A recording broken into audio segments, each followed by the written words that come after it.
Welcome to New York's #2 sports show. The New York Giants outlast the New England Patriots. They beat them by a score of 10-7. And similar to last week, but even more so, I'm frustrated. It's 2 straight wins for the Giants. They are in total no man's land as far as you're not close enough to sneaking in to the playoffs. You're not at 4-8. And now the Giants sit at the number 6 spot. And to be honest with you, I don't see it getting a whole lot better than that. And most likely, I think they'll probably tumble down a bit. They're going to win some games. They just are. So they're heading into their bye week. And this was a game that, because the way I view this game and talk about this game is kind of like from a Patriots lens, knowing that I was rooting for them in this one. And Mac Jones and Bailey Zappi, to a lesser degree, were just absolutely awful. I thought Bill Belichick's play calling was really, really suspect and bad. And Chad Ryland misses a 35-yard field goal to tie the game. So just things haven't worked out this year. When you wanted Graham Gano to make a field goal versus the Jets, he didn't. And Greg Zuerlein does. In a similar situation to this, where it was 10-7. But now, rooting against them, it's been a frustrating year. And, then today, Jay Glazer says that there's tension between Brian Daboll and Wink Martindale. And they, all seemed well after the game. I think Daboll gave Wink the game ball. But when there's smoke, there's fire. And I think Jay Glazer, who is extremely reputable and isn't just saying things to say things, that is interesting. And, Martin, who knows, Wink may not be back next season. There was even speculation about maybe an in-season change. I find that very hard to believe. That I think is a stretch. That then would definitely tell you, because this defensive unit really has not been so bad recently, generally speaking. So that's, pretty big news bit to come out before the game. But we'll see what happens in the offseason, and I think that, look, 2 of those guys have, they're both pretty fiery personalities and, in different ways. Wink maybe more outwardly, but Daboll, we know that as well. And so I don't know, because I think Wink Martindale is a very good defensive coordinator. And I've said all along, I would like to keep this coaching staff. As far as Mike Kafka goes, I'm not as opinionated on that, because obviously Daboll with his offensive background, if somehow Kafka was gone, that wouldn't be as big a deal, honestly, as it would be, Wink Martindale not being there. And I think the Giants were fortunate. Patrick Graham, I thought, was a mostly good defense coordinator at the time for the Giants, and just as well Wink Martindale. Not without their flaws, but look, the Giants defense, again, getting turnovers, although, I think a lot of that is to do with the Patriots. And last game, the Commanders. But the Giants defense has been getting a ton of turnovers after they weren't getting any. What was it? The first 4 weeks of the season? Yeah, first 4 weeks of the season, nothing. And now a lot. What do they have? 3 interceptions? I think it was 3 interceptions today for the Giants. 3. And some big ones as well, some really critical ones. So, look, there's some positives. Jalen Hyatt was great. 5 catches, 109 yards. He was really good. And very excited about what he can bring to the table. The thing as well, Dexter Lawrence didn't even play. Dexter Lawrence had a hamstring injury and did not play, and I think that was the right move. But from a Patriots standpoint, they were running the ball pretty effectively and just chose not to. This was not the case, but it really does make you wonder. It's that was the perfect tank loss for New England. It's they did everything they could to just lose the game. Stevenson and Zeke Elliott, it wasn't always pretty, but they were running well. And you'd expect that to happen with no Dexter Lawrence, trading Leonard Williams. And even Jordan Riley, got hurt. I think he hurt his finger possibly, and he left the game. Obviously there's Ashawn Robinson, DJ Davidson, a little bit of Raheem Nunez-Roches. So there's guys, but yeah, it was tough. Demario Douglas gets hurt for the Patriots on a play where I thought Cam Brown should have been penalized. He basically clotheslined him in the head. And he fumbled it. And luckily the Patriots, and again, the terminology I'm using is in the lens of the fact that I was all in on rooting for New England. Luckily New England had recovered it. But Tommy DeVito gets his second straight win in his start. In his third start. He's 2-1 as a starter in the NFL. And look, Tommy DeVito didn't really make mistakes. 17 for 25, 191 yards, 1 touchdown, no interceptions. That's the key. He did fumble the ball. You know what? Oh, okay. So they interesting. So the fumble goes against Devito, but really it should have been Wan'Dale Robinson. So he actually did tend to lose a fumble, but to me that was probably more on Wan'Dale on a bad exchange. But I digress. Yeah, I mean this was a big head-on matchup between competition that you need. And again, it's not the end of the world. It's just fun. You want to tell me, okay, who knows how a Caleb Williams, a Drake May, whoever it else may be, they may not be great. Okay, fine, sure. But what does this win really do for you? Sure, it boosts morale, and it's good for the players, good for the coaches. That's all well and good. I never lacked faith in this coaching staff. So for me, it's not, I needed to see anything. That was preposterous to me. Brian Daboll was always coming back next year, as he should. So I don't need to see if they lost, I wouldn't be like, oh God, like gotta get rid of him. No way. Just not the case.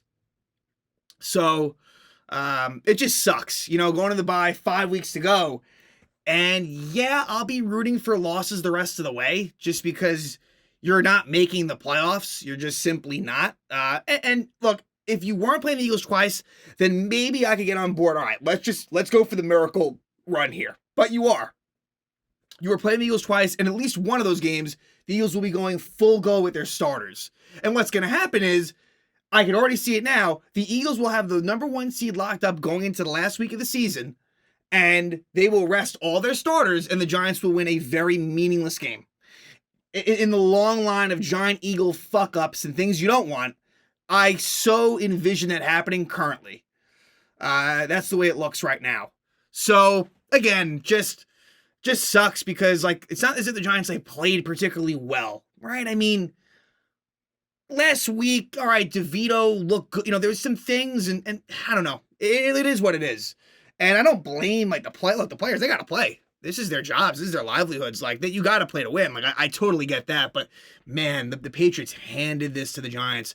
The quarterback play by New England was dreadful, terrible. Then Belichick, Patriots had a chance to maybe try for the win in this game, and they got ultra conservative to the point where they settled for a 35-yard field goal, which should have been good enough, but it was rainy conditions, just like it seems like every fucking Giant game is this year, and it always kind of turns out not the way I want it to. When I root for them, they don't win, typically, and when I root against them, they do win, typically. So, that's what it is. So anyway, let's talk about the game. Giants, and look, you knew this was going to be low scoring, and it was. It was a pretty ugly game, and the Giants fucking found a way. So, let's see here. Giants start off with the ball.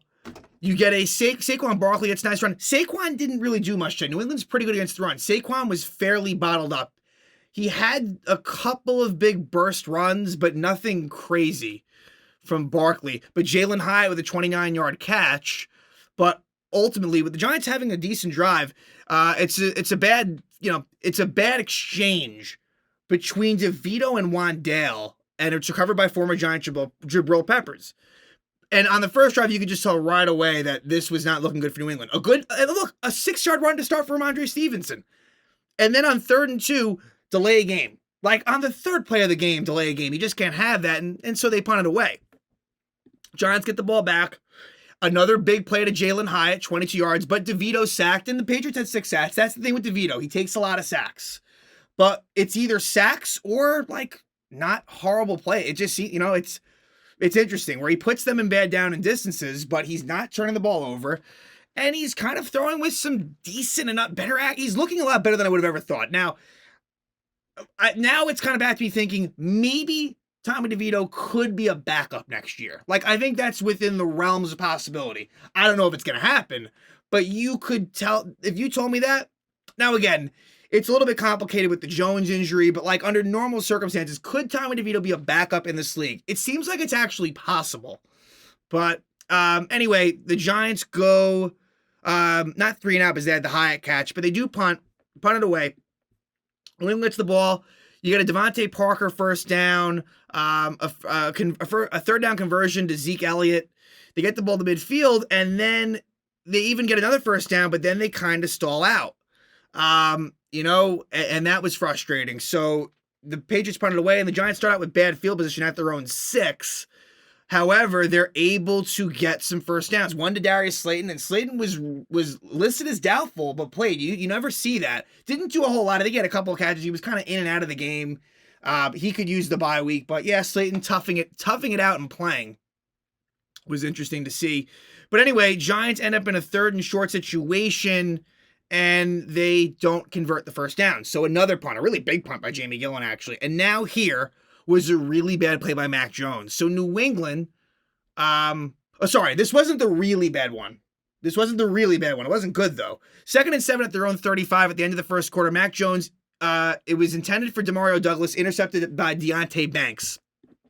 So now the Giants get the ball.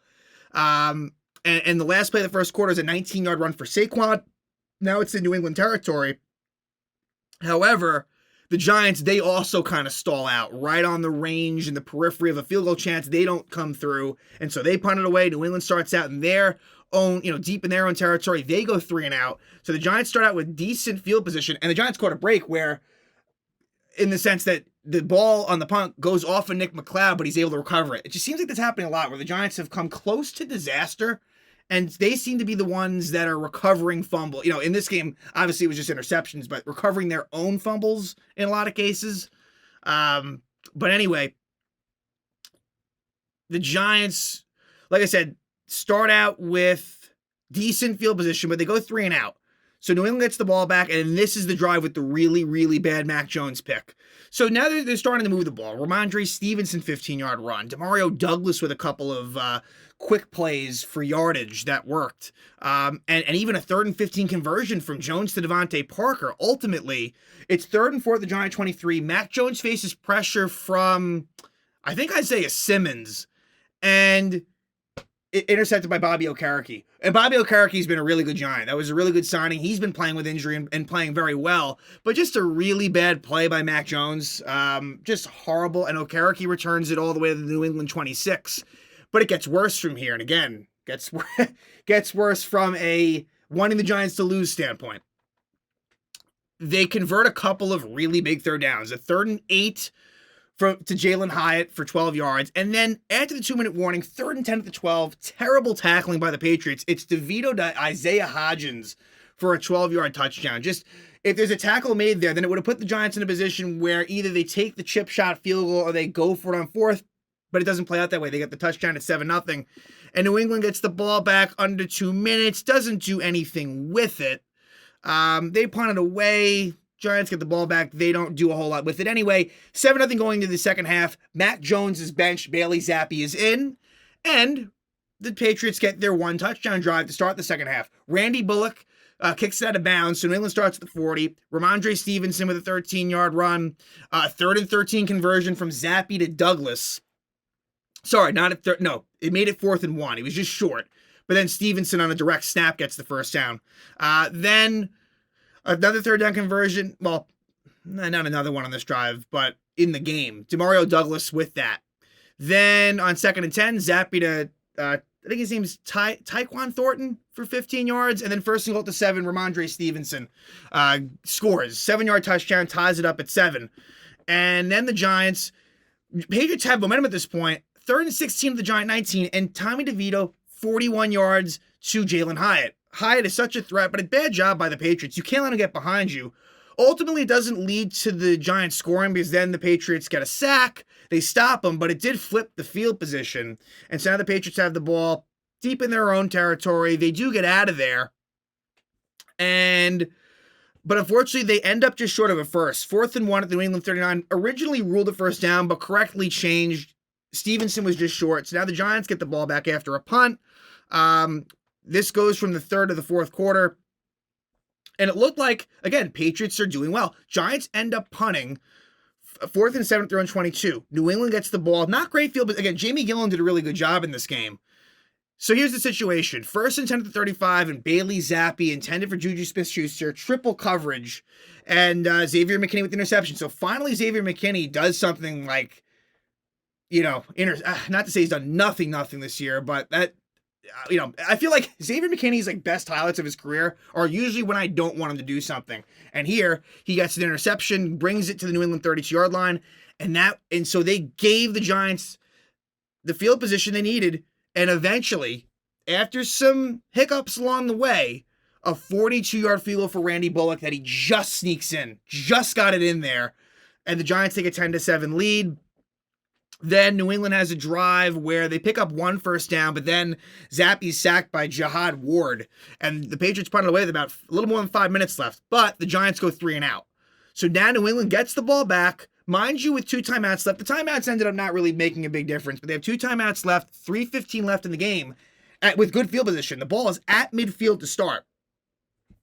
However, we get to the 2-minute warning, and New England is faced with a 4th and 4, but they get the first down. Juju Smith-Schuster, 5-yard catch for the first down. Then, a couple plays later, Ramondre Stevenson, 13-yard run. So New England, down by 3, a minute and, let's say, 15 seconds left, maybe a little minute and 20, and it's 1st and 10 of the Giant 22, down by 3. So at worst, you're thinking, now, I was thinking pessimistically, so I'm thinking, they're not going to score at all here. And sure enough, that's what happened. But Stevenson with a 2-yard run, like Belichick and Bill O'Brien were going so conservative. I understand you've been turning over a lot. I do get that. And so you don't want to go crazy, but come on, go with some pace here. Show some confidence. And it just wasn't there. So 2nd and 8, Zappy to Juju Smith-Schuster incomplete. And then Thornton, with a 3-yard run on 3rd and 8 to put them in a better field goal position. Now, look, Ryland should have... This is a 35-yard field goal. I don't care about the conditions. As much as I'm mad about being conservative, you got to make this field goal. It's like less... It's basically an extra point. It's really what it is. And he goes wide left, and the ball game's over. The Giants sneak this one out 10-7. Really was hoping for overtime there. Didn't happen. And now the Giants improve to 4-8. They're on a 2-game winning streak. They head into the bye. They'll come out of it facing a surging Green Bay Packer team. They've been playing a lot better lately. They just won on Thanksgiving at Detroit. So, but yeah, it's tough. I'm not feeling good about this. Like, even as frustrated as I was at some of those losses earlier on, it's like, well, this could still turn out to be good because, all right, maybe they could end up with a really bad record. Then Daniel Jones gets hurt. They get all these injuries. Like, wow, we really could end up with a bad record. Fast forward now a couple weeks, like, wow, did that change? It really looked like the Giants had a chance. Now I think you're looking at a situation where, at best, at absolute best, you're ending up maybe 5th or 6th, which is kind of around where you are now. That's, to me, at best, and at worst, I think this could go down into, like, the early teens. I really think that this could be a situation where you go anywhere from maybe 5 to, let's say, 13. That's just how I'm seeing this playing out. And that's too bad because really what it was you were kind of in that 2 to 4 range and you're just not there. And I don't think that they'll get back there. The only way that could happen is they lose out. And I don't think they're going to for a many number of reasons. What will be interesting is if Tyrod Taylor is healthy coming out of the bye, who's the quarterback? I tend to think it'll be Tommy DeVito. I just think that, look, Tyrod's going to be a free agent. He's coming off of a rib injury. DeVito, like, see what you have. This doesn't mean I think he's going to be like a starting quarterback, because I don't. I really don't. But why not? You know, and will there come a time when Tyrod comes in? That's very well possible. But I think that if you had to ask me who I think is starting against the Packers, it's probably DeVito. I feel pretty comfortable in saying that. So again, you got that Dable, Wink Martindale tensions kind of boiling news that came before the game, but he ends up getting the game ball. So it's funny how that plays out. But, you know, again, Mac Jones and Bailey Zappi were horrible. Tommy DeVito kind of did what he had to. And the Giants sneak out of MetLife with an ugly 10-7 win over New England. One in which I don't think was necessarily a good one. But that's just how this shit goes. So they are 4-8. They will head into a late bye, a Week 13 bye, and they will come out of it with a Monday night game home against the Green Bay Packers.